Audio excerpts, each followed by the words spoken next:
Whenever you look up into the sky, day or night, you will always be able to see stars. Stars are an essential piece of the universe and an important part of humankind's history. Good day, mates. My name is Jack Williams, the only man from Darwin who is so scared of the sun that I wear sunglasses everywhere all the time. Today, let's discuss the life cycle of a star. All stars come from humble beginnings, from nebulae. A nebula is just a fancy Latin name for a cloud of gas and dust floating around through space. Over time, chunks of this nebula will begin to condense via gravity. Once condensed enough, the process of fusion begins and a star is formed. As a side note, fusion is the chemical process of fusing hydrogen together to form helium. The byproduct of this fusion is energy, which comes out as various forms of light.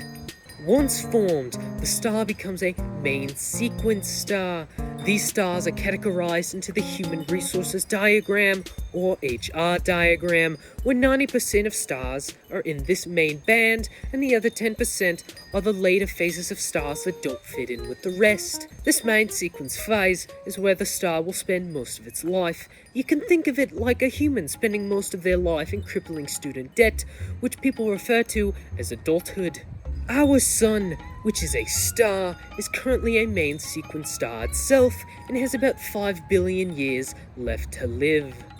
Right, mates, gonna be checking out the Sun today. At this point, a star can take one of two paths, like a poorly made RPG. If the star is average sized, it will take a path on the right. If the star is thick, it will take the path on the left. For now, let's follow the average path. Once the star's hydrogen supply begins to run out, the star begins to expand and turn red. The outer layers begin to fall off and fly away into space. This phase is called a red giant due to the color and the size change. For average-sized stars, this is the end of the road. About this time, the star begins to run out of helium that it has made over the years. The rest of the outer layers are shed, leaving just the white core.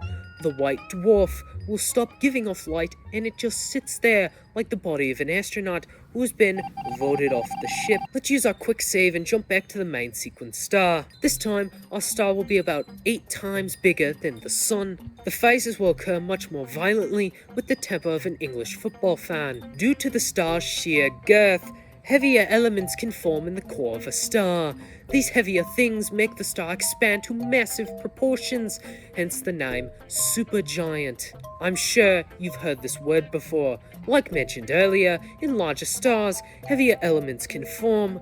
One of these elements is iron. Once the core makes enough iron, a reaction occurs. The outer layers of the red supergiant begin to explode, and a shockwave is sent from the core outwards. The star violently explodes, so violently that I may not be able to show it on YouTube. This explosion is called a supernova, and it sends all of the star's materials out into space, where these materials can come together to form another nebula. All that is left after a supernova is a collapsed core. Once again, we've come across a split in the road. When a star supernovas, it has two choices. If the core is between 1.4 and 3 times as massive as the Sun, the core shrinks down to about 20 kilometers in diameter. All that is in the core now are neutrons, so we call this phase the obvious name of proton star. This star is so dense that 1 teaspoon of it is equal to about 600 million metric tons on Earth. Going back on our previous choice, if the star's collapsed core is over 3 times as massive as the Sun, all of the core's mass collapses like a grandma on the stairs into a single point. This point is so small and so dense that everything around it is sucked in due to the high gravity. Nothing, not even Houdini, can escape. This is called a black hole. As you can see, the life cycle of a star is very interesting. From the dust cloud of a nebula is born an incredible celestial body. Even though most of its life can be boring, some of them can go out with a bang.